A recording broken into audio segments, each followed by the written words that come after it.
All failings destroyed, vision put right, and senses truly controlled. He is the wholly perfect man. Dhammapad 294. All failings destroyed, vision put right, and senses truly controlled. He is the wholly perfect man.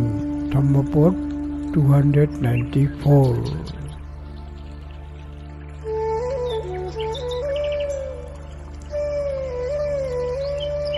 The Brahmin, the Arahat, the perfect man, kills the mother craving, kills the father egotism, self-esteem, kills the two warrior kings.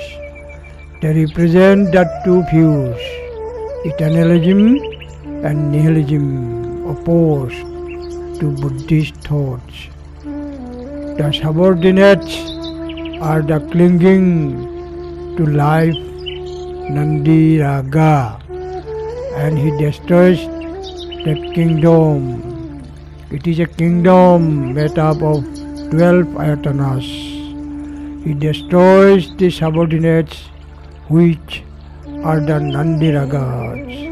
They are defilements which cling to life. Having destroyed all these, the Brahmin, the Arahat, the perfect one, goes without punishment. Dhammapad 294. Matarang pitarang hotva rajano deso khantiye Batthang sanusarang hotva nigo hoti brahmano. Dhammapad 294.